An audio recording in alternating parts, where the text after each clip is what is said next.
What's up, everybody? One of my favorite things to do with podcasts is literally just record a conversation with people that I'm super tight with already. While it is really fun to record conversations with people that I respect and admire that are kind of peers in my life, it's super fun to switch it up every once in a while and just get some quality time recorded with some of my best buddies. So that's what this conversation is. We got one of my best friends, Nathaniel Lawler, to join us for a call. So it's me, Bailey Top, and Nathaniel Lawler, three of the absolute boys that have been a part of this group called Dunk Team since college, which has been going 8 or 9 years now. Two super high quality guys that I would consider my absolute inner circle. So you'll probably notice a different level of relaxation and comfort in this conversation, which I hope you guys enjoy. Natty has a huge heart for community and friendships. And obviously, my friendship with Natty has meant a great deal to me throughout my life. And he has just shown up as a friend in some really key moments in my life in some really powerful ways. So it was just cool to pick his brain and reflect a little bit on our friendship and his friendship with some other people, and then expanding that a little bit more to being someone who's creating community. He currently lives in Englewood, Colorado, which is one of the southern suburbs of Denver. And he has just played an amazing role in that community of gathering people and sort of being a linchpin for that space. And there have probably been maybe over a dozen people that have moved to Englewood just because he's there. He's that special of a person, and he has this magnetic pull, and he always has. He always will.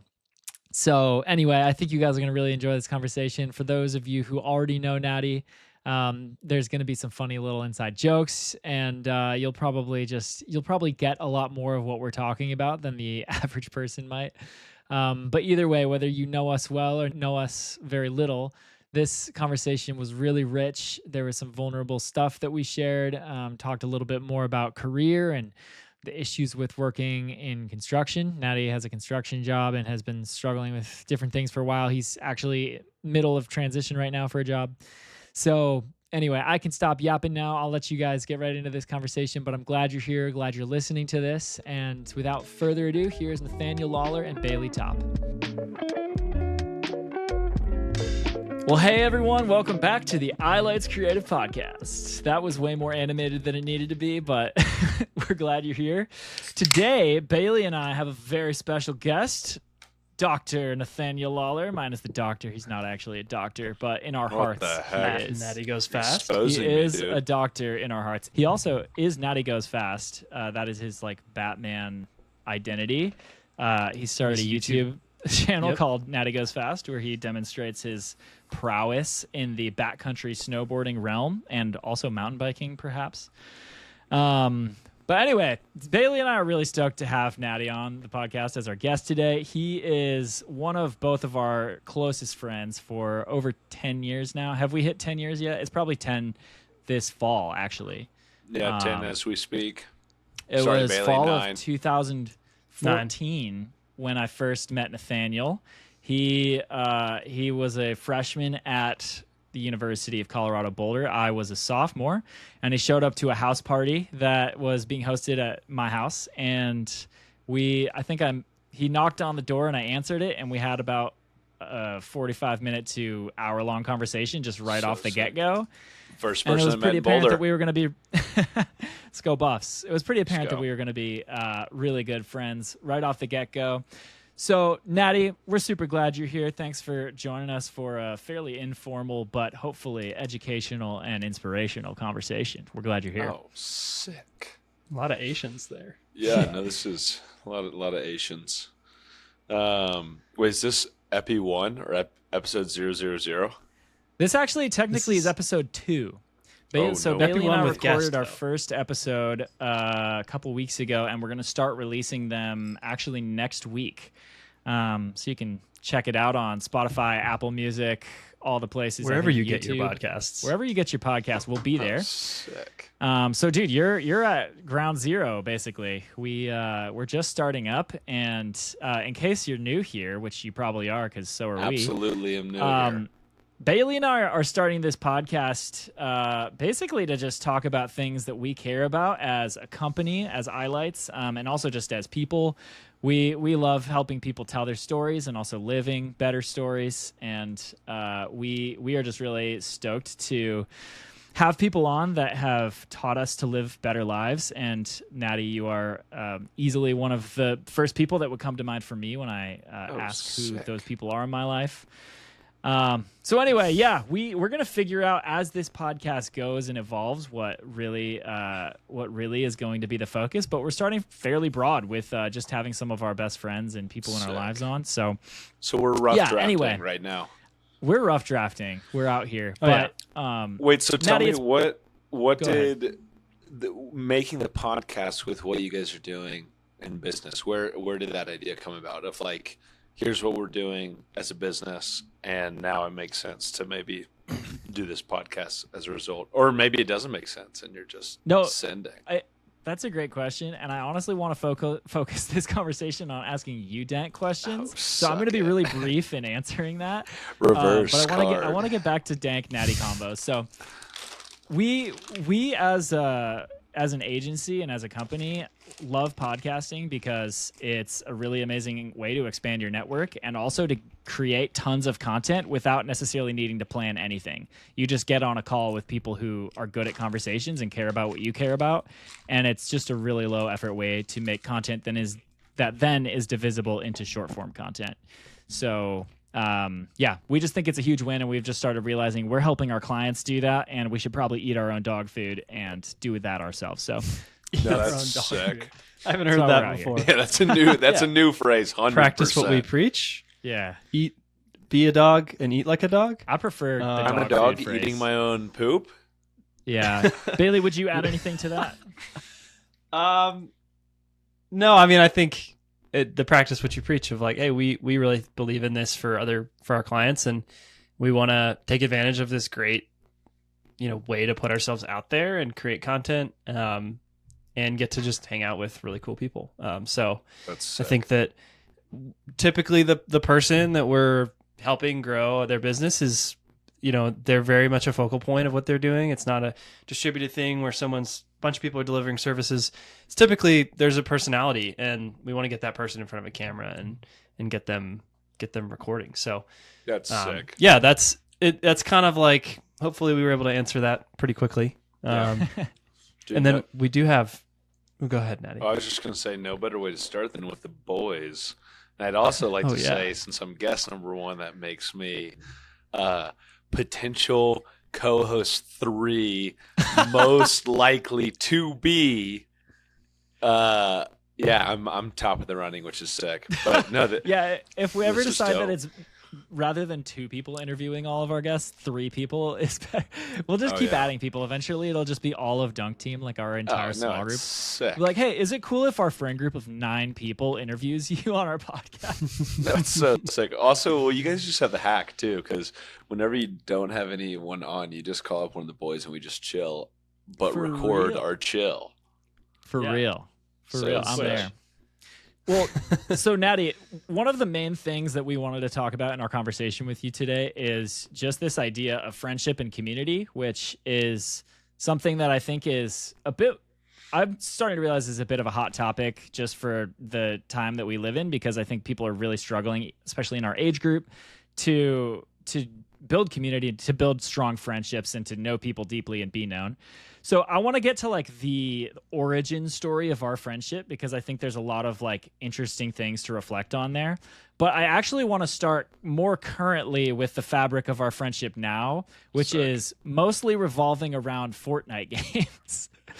And Bailey and I just thought it was a funny thing that like currently, at least for me, because I live in Hawaii, you guys live in Colorado, I probably spend the majority of the time engaging and talking with you guys while also trying to catch dubs in Fortnite. So I just wanted to reflect on that piece a little bit and see just how you're feeling about that as a component of our relationship and where your brain's at with catching dubs with the boys lately. That's so sick. No, it's funny because people are like, John Calguar moved to Hawaii. Like, do you just never talk to him? I was like, no, I pretty much talk to him every day. Which is hilarious. And they're like, what? And thankfully, well, not thankfully, I don't play video games every day, which is great news for my wife Hope.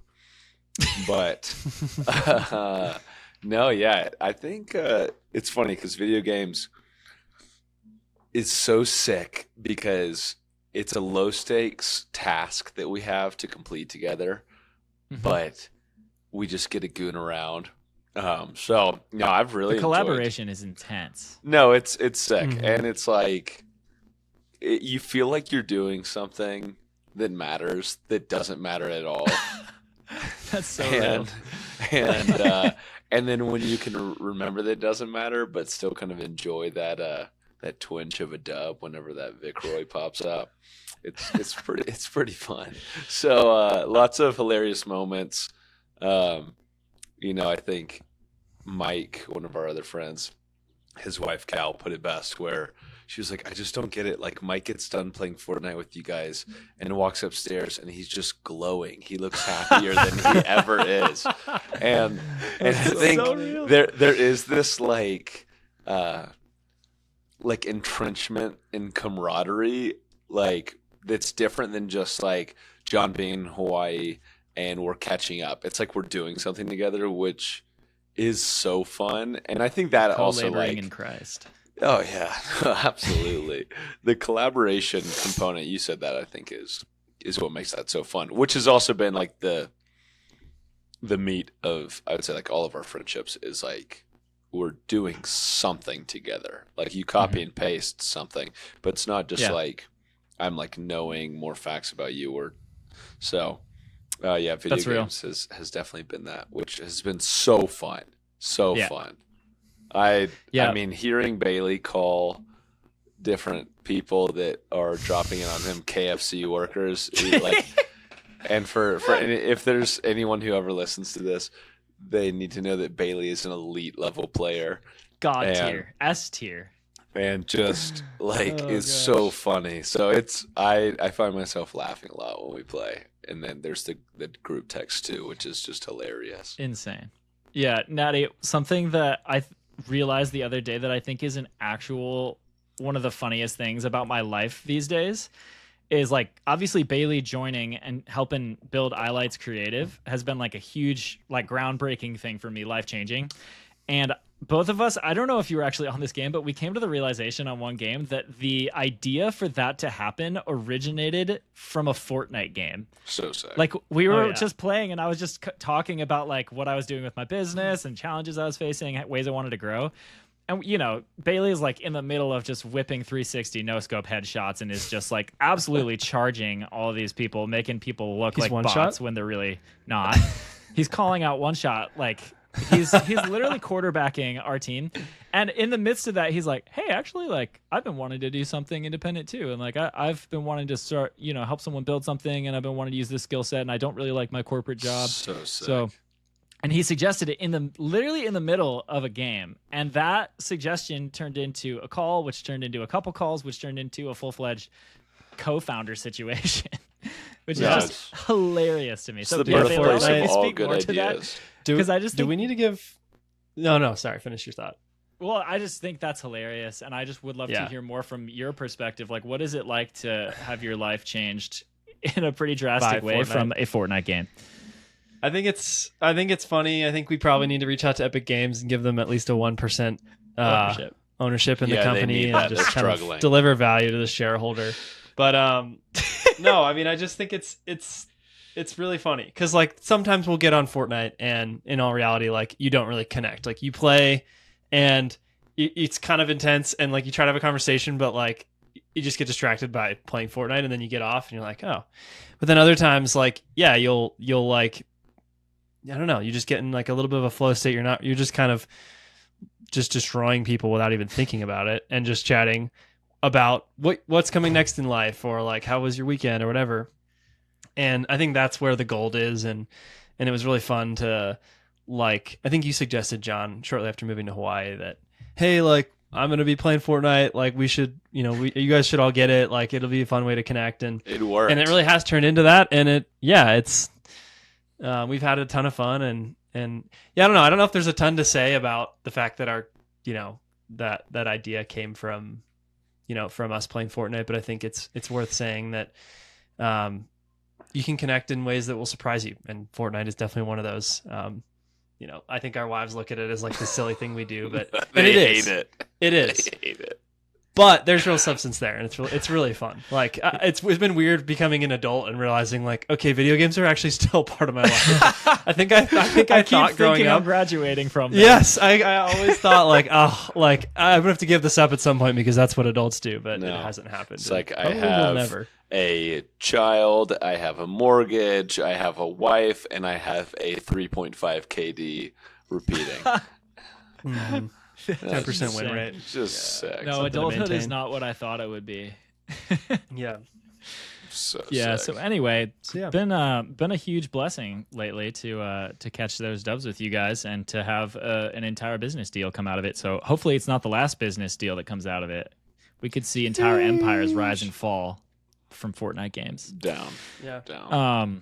But so anyway, so that's a little bit of the fabric of our friendship now. But Natty, I would love to sort of hear from your perspective, and if you were to sort of recount the tale of you and I becoming friends, but then also more broadly, like the formation of Dunk Team, which is the small group that we have kind of been a part of for roughly 10 years, and just sort of share the story of how that friend group came about, and then if you were to sort of analyze all the things that happened to make it this cohesive group that has stood the test of time. What do you think, what would you sort of say were the things that we did well or did right that have continued to like have compounding effects of us being really strong friends and this group being together still? Especially if you were to sort of put that into package that a little bit for someone who maybe is like a freshman in college or is just like in that sort of generation that's like trying to figure out how to have really solid community. I guess, yeah, sort of considering that as like a potential audience for this. Yeah. No, so there's a couple questions in there, which is kind of what's the origin, and then I think it's like what's the origin of our friend group, and then like why has our friend group remained so tight? I think with that, Yes. like before, I would even preface by saying, like painting a picture of like what our friend group is now, which is sick. Speaking of, look, Ryan calling me one of the boys. Sick. So sick. Which is, I mean, that's kind of a good example too of like, for anyone who's not like in our circle, like I think I talk to Ryan every day. I talk to Davey every day. I talk to Mike every day. And yeah, I think right now we're kind of like in this group in our late 20s, really, really tight, like doing life together. A lot of us living close, most all of us, besides really John, living in the same city. I was at a bachelor party this last weekend and was describing to someone that I'm just like, hey, I'll like just go toe to toe with anyone that I have like better friends than that person. And like, Fight me. No, I literally, I was just like, hey, like I'll like, yeah, I'll like put my bank account on that. And I think that's like my perspective, but then I also look at the perspective of people around us looking at our friend group, particularly our parents, or like older people or older relatives or older coworkers, that actually have gotten a glimpse into like our community or in our friend group. And this thing like this phrase keeps coming up like over and over again where people keep saying like, you guys have something really special. Or like, I don't know anyone who has friends like you guys do. And that's like a commonality. So I think that there's like a really tight group of guys in a season of life where a lot of guys our age are either distant from friends that they had in college or distant from friends that they had in high school, relatively lonely. We're kind of like the opposite of the normal, like young American millennial male, which is just like perpetually lonely and like has no friends, like 0 to like 2 friends and no best friends. And we really are like this like swath of guys who knows each other really, really well. And so that's kind of the stage. I think how that began was in college at CU, in Boulder. And yeah, for most of us, it just came through Young Life. which is parachurch ministry. That for anyone who doesn't know, parachurch ministry who does work with youth in high school and then in college, and we would do a Young Life College program. So it's a bunch of us kind of came together with a similar interest in faith and Christian spirituality, and we also we're just like looking to have fun in college and like make friends, and a bunch of like kind of lonely guys in some ways that were maybe looking for community outside of the traditional either like academic focus or the like fraternity sorority sphere, the Greek life, or athletics. And so all of us met there and kind of just vibed and started spending a lot of time together, doing a lot of extracurricular activities together, playing a lot of intramural sports together, going to the Young Life events together, and eventually starting a small group at the leadership of our buddy Drew and our buddy Preston. And we called that Dunk Team because we thought that we were going to dunk on a basketball goal. I don't know the total origin story of Dunk Team, of like who was the first person to suggest that we all learn how to dunk. Yeah, I don't either. Know. But my money's on Ryan. Probably Ryan. But yeah, it was he's the trendsetter. A weekly small group that originally I actually wasn't in at first. I was in another small group at first through Young Life as well, and then was engulfed into Dunk Team, which was great. And yeah, so we kind of kept that up in college, and then there's this gap. It's like we had college, and then we had where we're at now, which is all of us kind of in the greater Denver area, a lot of us down in Inglewood, or guys up in Arvada in like North Denver. And that, like, in between that gap, like what has caused that thread to continue, whereas like a lot of other people might have college friends and those threads have like broken off and like there hasn't been a continuation of community. That thread, I think, is a lot of consistent communication with one another, a sense of like value and prioritization around friendship, that's just intrinsically held between like all of us. Like I think all of us just are like, we value friendship, and not just like activities together, but like a pretty rich knowing and understanding of one another's internal lives and emotional lives, spiritual lives, relationships, family. There's like a level of depth to friendship, but there's this common held like value of these friends are important and I want to maintain these relationships. So is that, it was communication. And I do think the third kind of sleeper cell factor is proximity. Like we really, like for the most part, we didn't choose to like disperse. And if we did, it wasn't for very long. And there was always kind of like a geographical coming back to. And so even if someone maybe lived 20, 30 minutes away, there's still an availability to hang out or spend time on the weekends being in person versus exclusively virtual.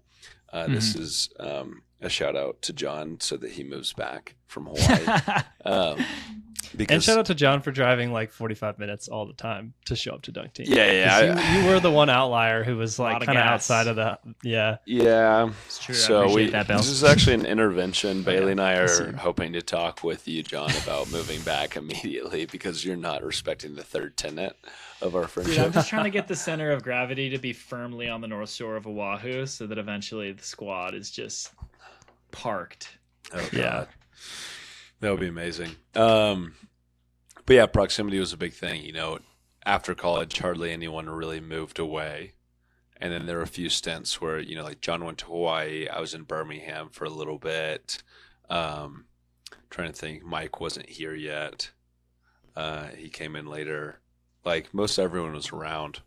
And then I think there were also guys in that group that did move away. And those relationships like are still present, but are very like less deep and like less sustained. which is okay. But like, I think of guys like Patrick Fisher, or I think of guys like Alistair, who I like love, but just do not have the same level of friendship that I once did. And a lot of that, I think, has to do with proximity. It's just so much harder to maintain the same amount of relationships in person that you can long distance.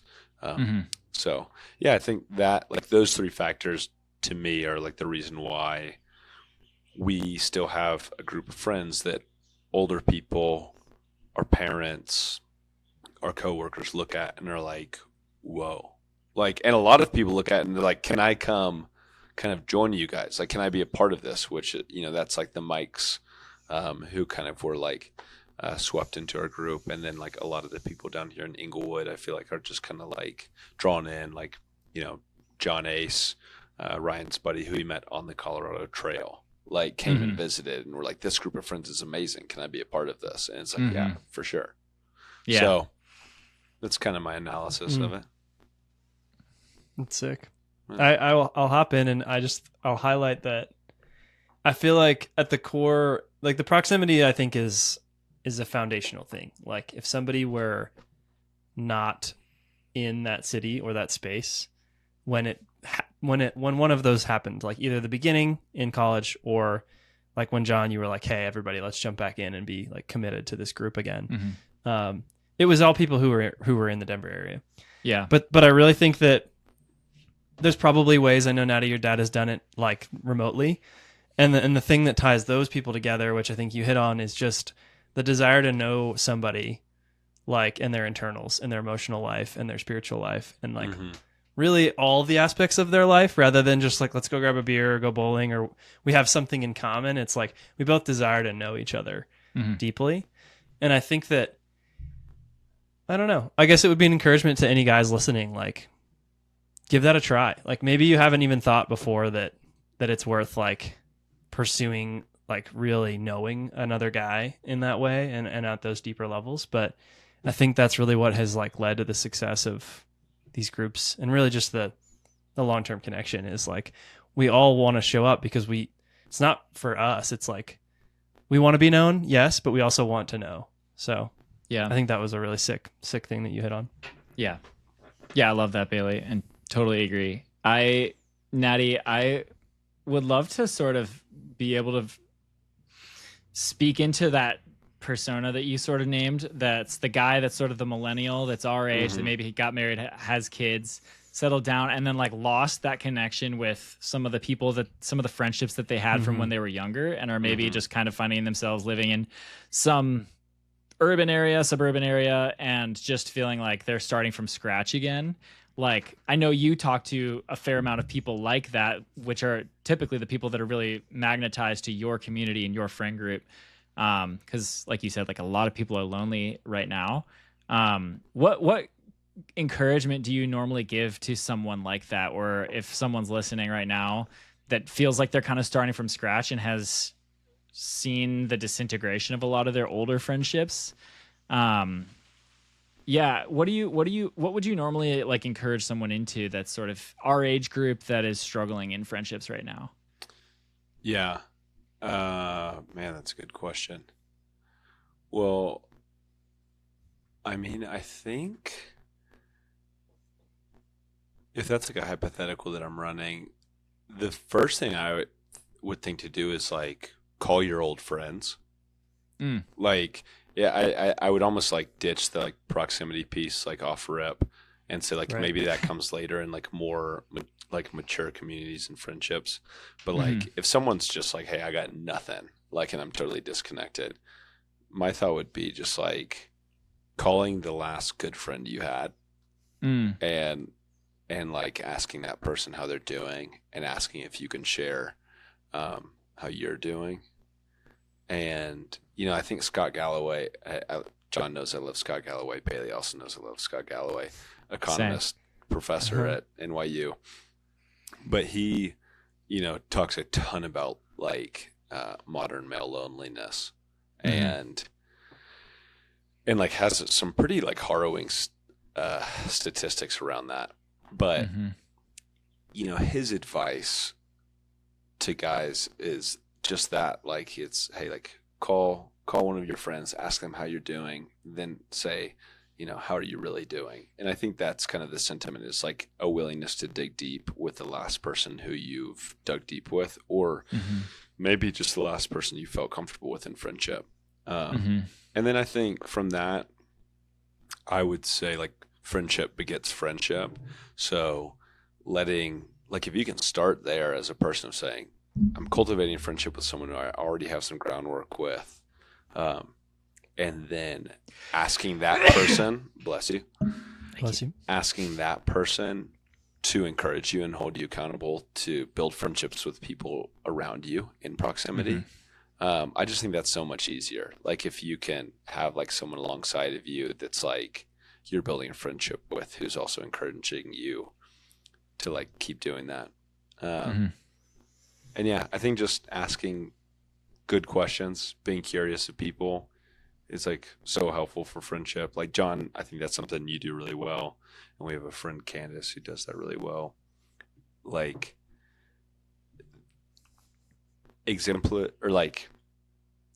setting the example of curiosity is like so impactful for me. Like, I know if someone's like asking me a bunch of questions, like, I feel so kindred to them and feel like they're engaged in my life, and that makes me want to be friends with them. It's like the greatest thing ever in a lot of ways is attention. And like, when people give you like genuine attention that's curious, I think that's pretty cool. Yeah. Yeah, I've realized that curiosity and trust are super closely linked. That like the fastest way to earn someone's trust is to just be really curious and an amazing listener to them. I think it's almost like a 1-for-1. For sure. So, I mean, yeah, dude, being lonely sucks. Like, I know, like, I've, like, in moments where I wasn't living around the boys, like, there were so many, like, lonely moments, and it just freaking blows. And, like, I just think that's, like the baseline of just, like, being lonely is terrible. It's also, like, not how things are meant to be. And it's just a great excuse to like reach out to the last person who you weren't lonely with, like whether that's a family member or like someone, and just starting there. But I mean,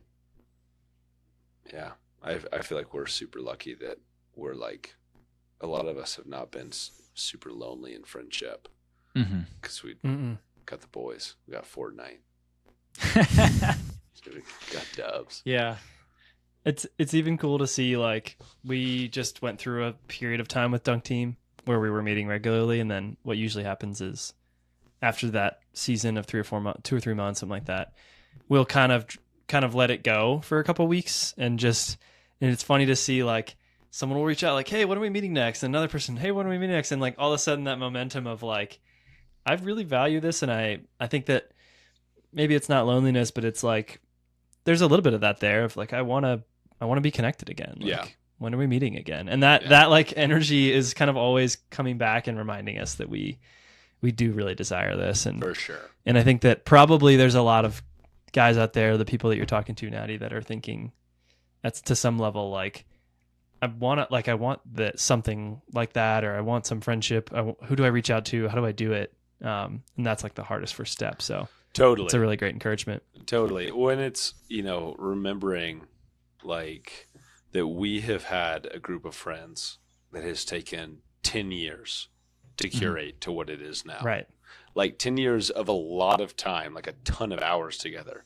But like where that started was like me probably not wanting to like invite John over to my dorm room because I wasn't super comfortable with it. Like, or like maybe not wanting to like get a meal with them.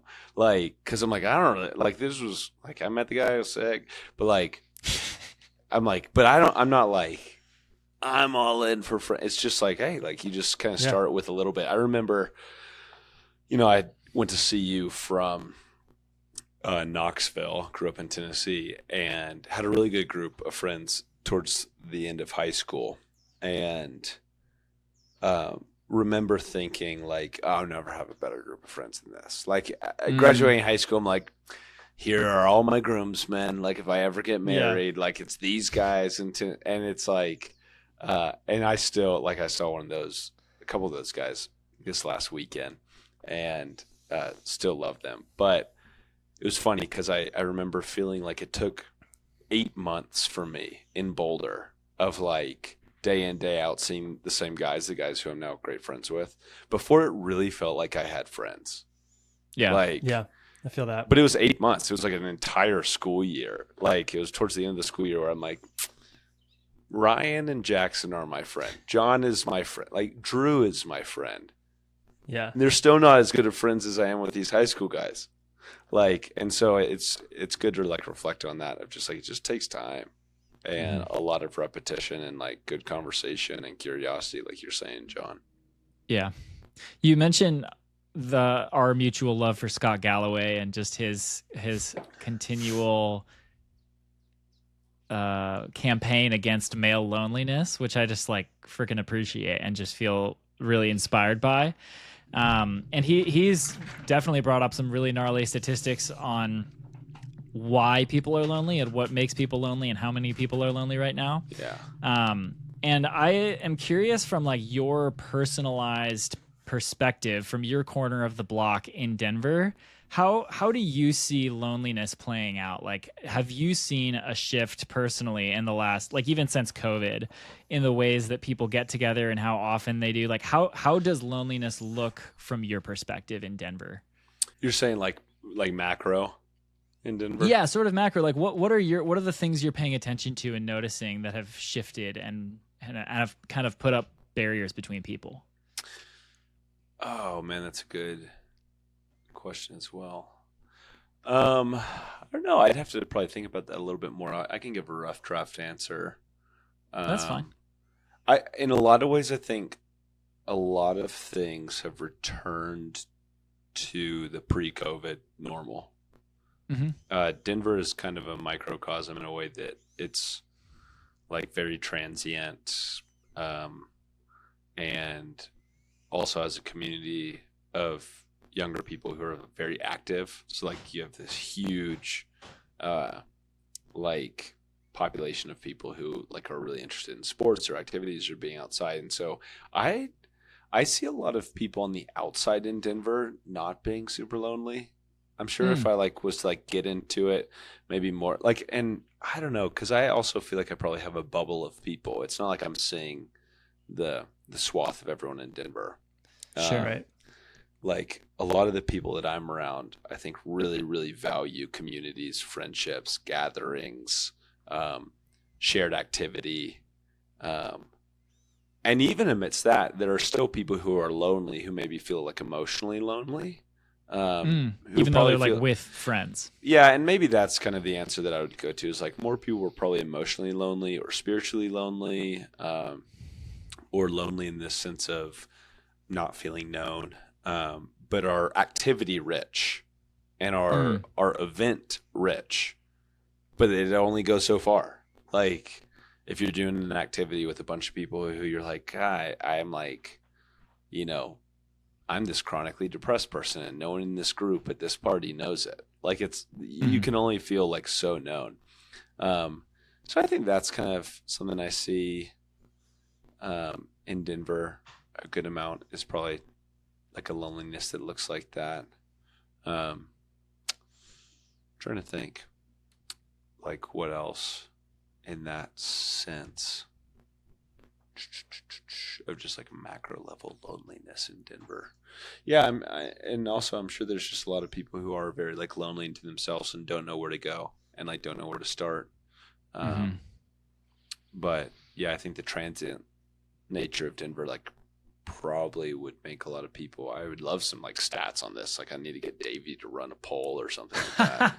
Like True. Do some research. No, I would love to know like a research of people from like 25 to 40 years old in Denver of like, how many times a week do you feel lonely? Do you feel like you have good friends or not? Because I think there's a sense like even as I'm walking around Denver that a lot of people I'm like, oh, it looks like you're with people or have friends, but there's so many people probably slipping through the cracks there. That you're just not seeing. And even the people who are living this outward life of like activity, I'd be really curious to know how they're doing, like from a standpoint of, do I have relationships where people know me? So yeah, I don't know if I have like a great gauge on the Denver macro level. That's great. And I think we can, I would love to like revisit this conversation at some point too. Cause it's honestly, you're the type of person that I see as like a cornerstone community member in Denver. And so you probably have a wider view into like who's doing what's going on, what are personalities doing, how is culture moving in Denver than most people do, just because you're involved in a lot of places and you have a lot of this community. And yeah, you're right. There probably is some level of bubble to that. But I'm always just curious, checking in with sort of these people that play big roles in the cities that they live in, to know what they're seeing. So yeah, worth revisiting.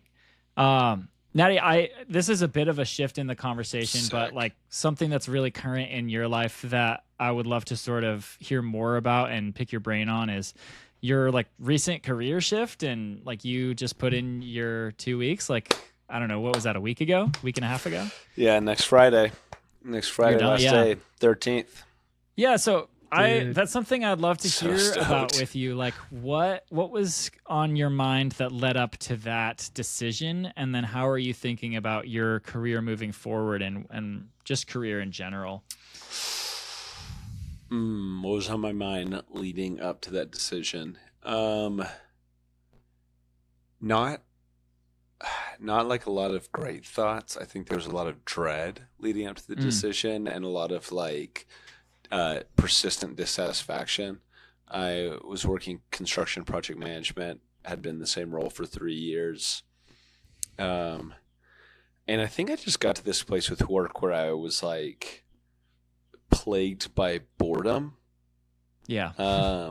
Which is a luxury because a lot of jobs are really boring and a lot of people have to still work those jobs. And I think, yeah, that's something I come back to is like a lot of people have to work the job that they're working and are having to provide for themselves or to provide for families or just because it's the only option they have.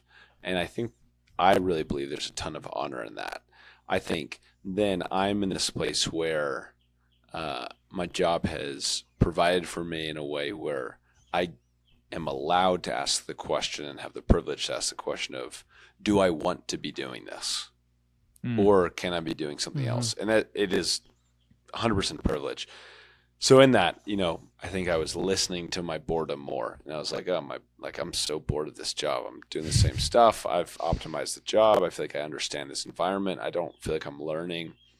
I don't feel like I have the opportunity to be curious to the extent that I would like to be.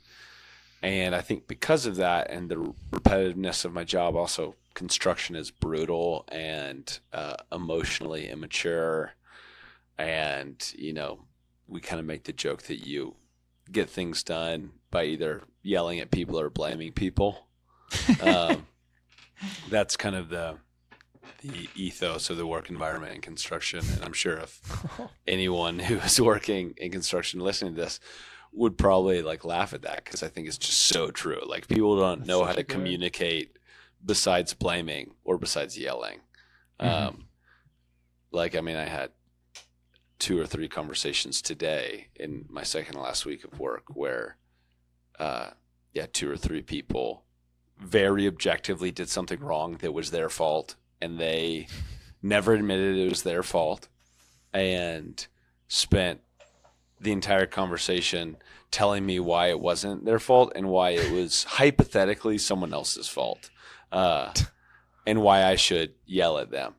So that environment got taxing and still is. But yeah, I think I got bored, didn't enjoy the environment, and that all kind of led to a sense of dread.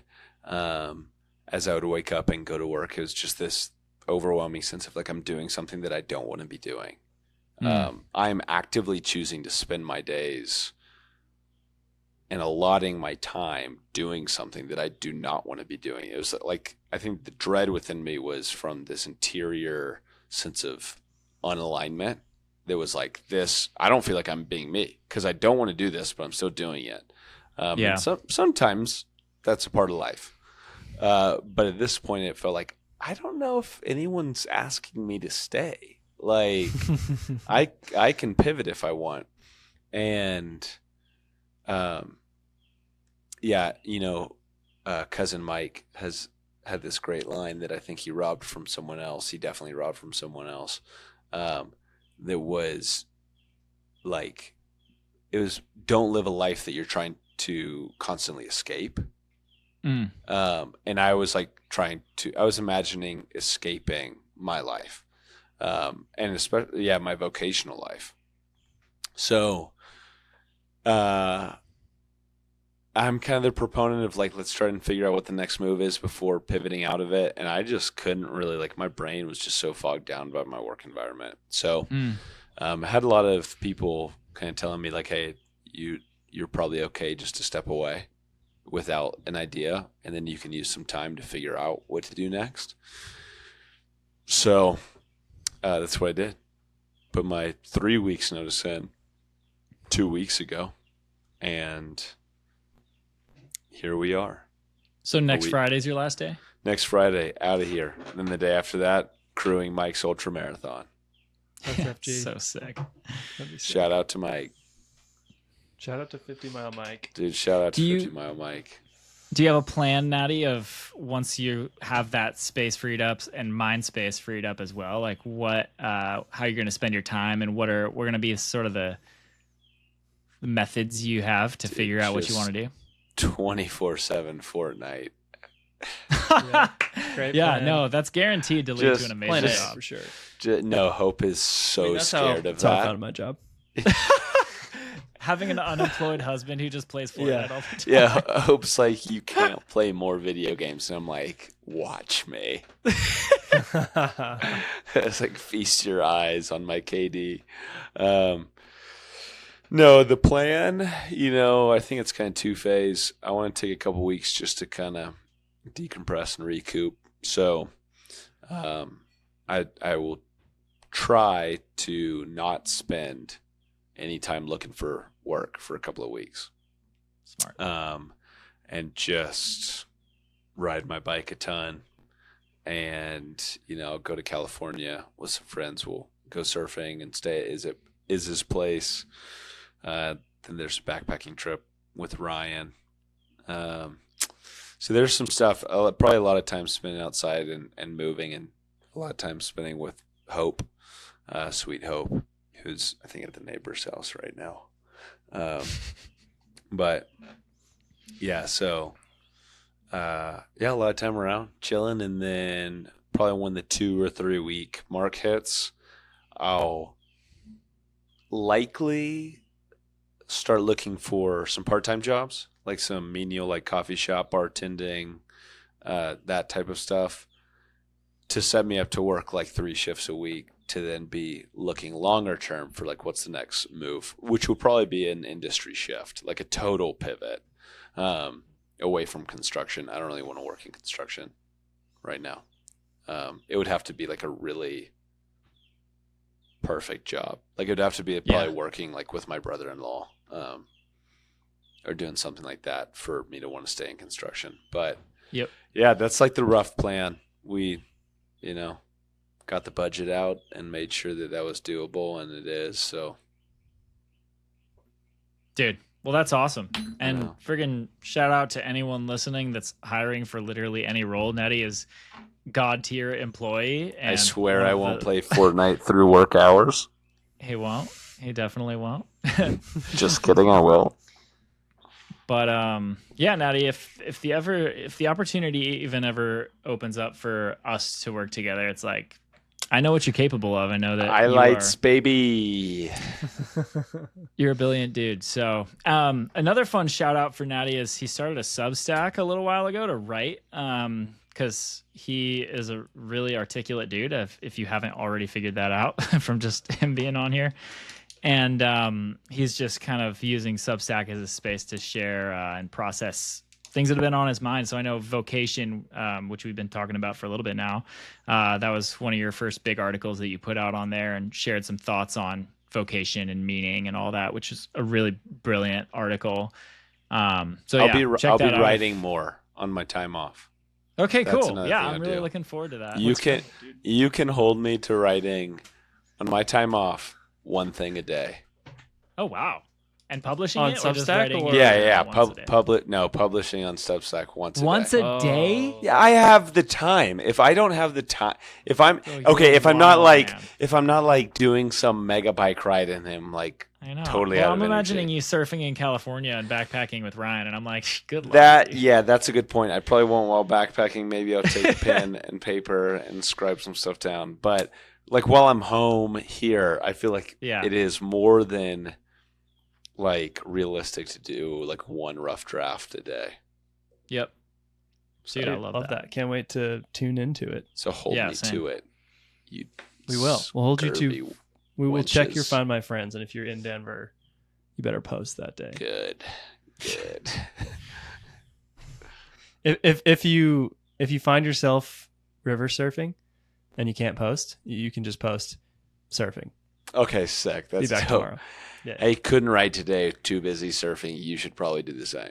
There you go. That's sick. That's sick. Yeah. Jinx. Sick. Well, What we are can. I mean, we'll cut this. We can cut this part out. But Oh, we're at no. 5. Do we want to hit another cue, or what are you guys thinking? I got time. So if you guys want to, I just didn't want to assume that you guys had time. I got time. Natty's got pretzel crisp refill in time. Let's hit another 15 minutes. How about that? Yeah, Sick. love it. Bailey, if you want to then- lead into it, or if you have something you feel inspired by or something we wrote that you want to transition into, I'll let you lead the way. Okay, let me think for a sec.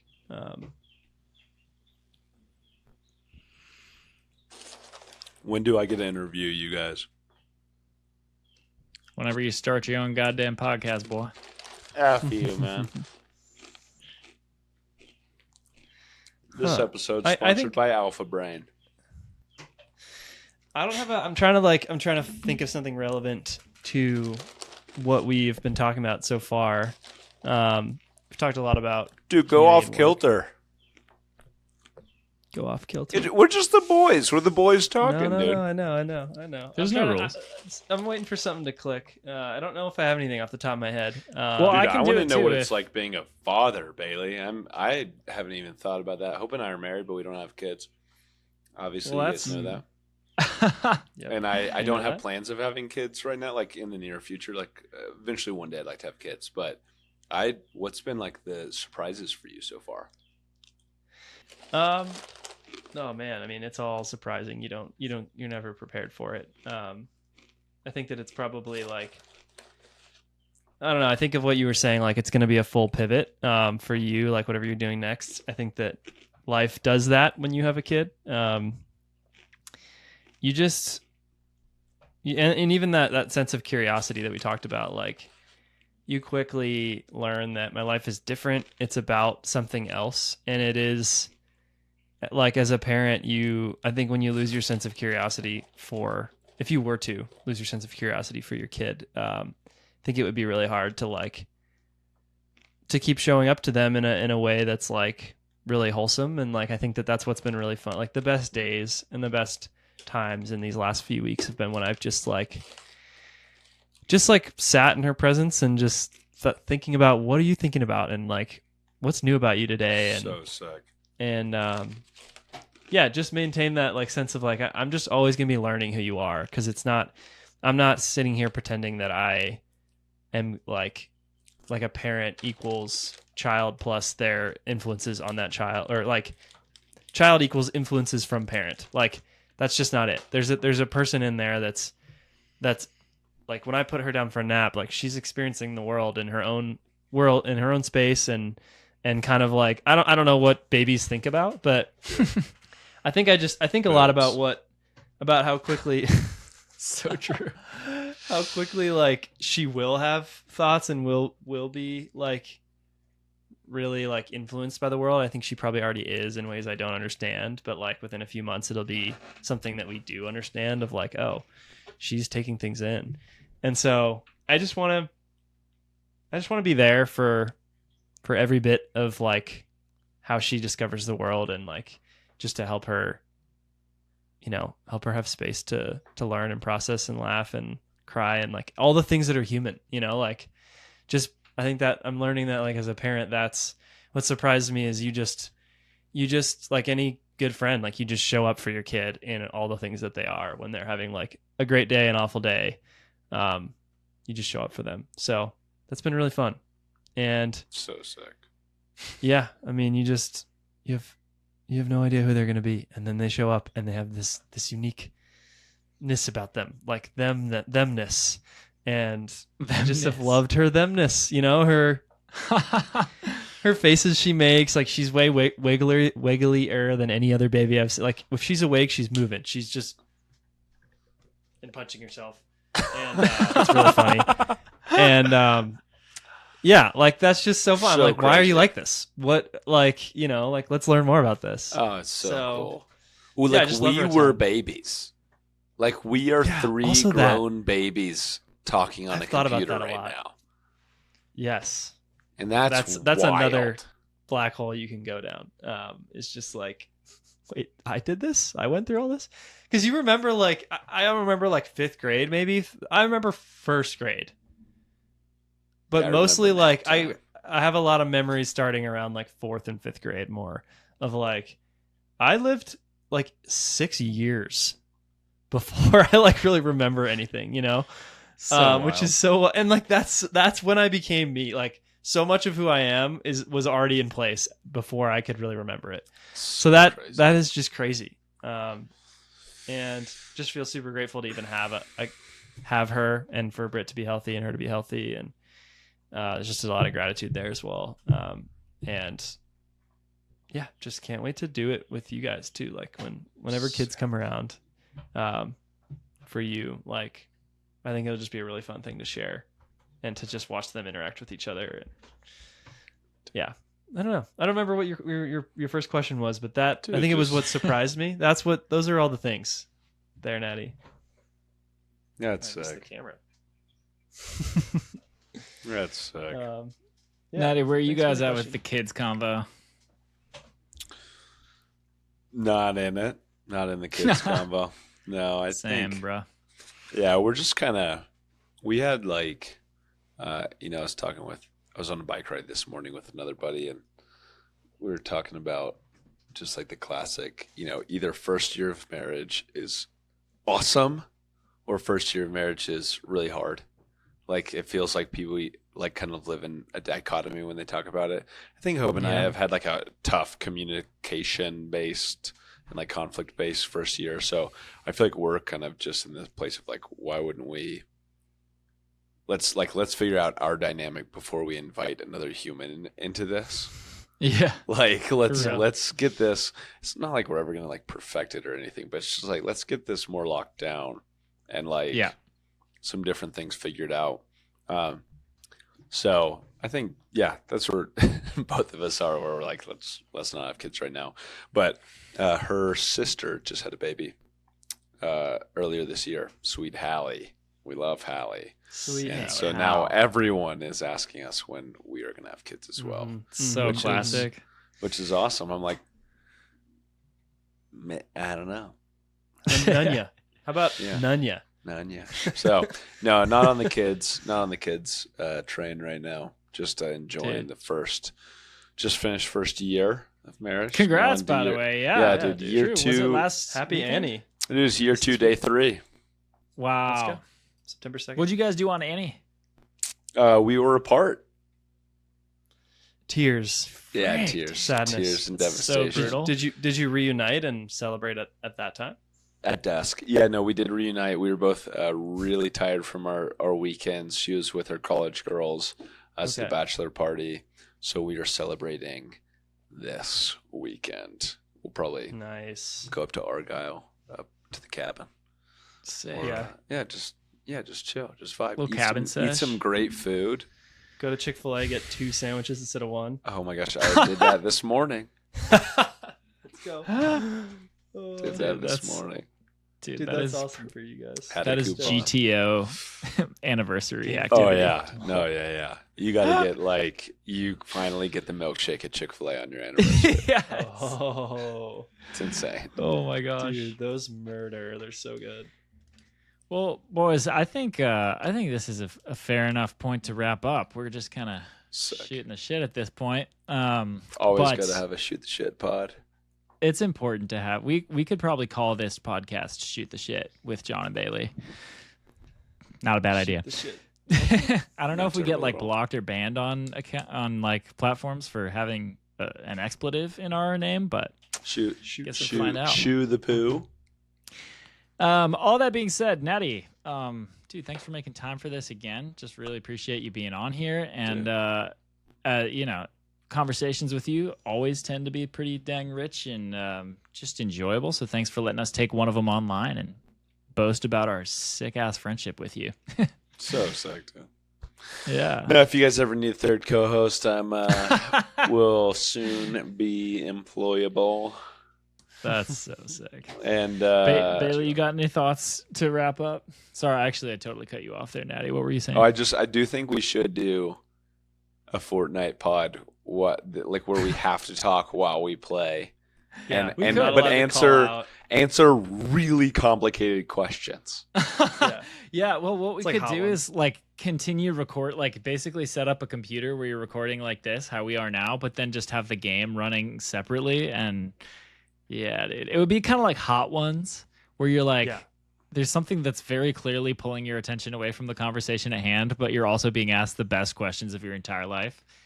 We could do that. Yeah, we should do it. We should try. Well, I it out. think we But- need to like have trivia or something like that. Like we do, like there's a moderator, and then we're doing group trivia, and like there's like a sliding scale of like the trivia answers that you get right and the place in Fortnite that you get. Yeah. So it's like if you do really well in the game but don't get as many trivia questions, like you get a bump in your score. Yep. And if you get like a ton of questions right but play poorly, then like that's a big detraction. Maddie, Right. that's literally brilliant. Let's make it happen. Go be Shaq. No, yeah, thanks, John. I think my closing thoughts are just more gratitude for you, Natty, and for you making the time for us, and really just for how you've always been a leader. Like, I'm really excited to see what you're doing next, and just excited to be in community with you in these coming years, and see, like, it's wild to think that we are where we are in our early, I guess late 20s, and what could be, if we stick with this thing. When we stick with this thing. Hell yeah. And and I think I share a similar sense of wonder for what you're going to show up to next, and what that could be. So really stoked for you and what's going on in your life, and grateful for your friendship, and yeah, man, cheers and Igualmente. best of luck. I love you guys. Freaking love you guys a ton. Sick.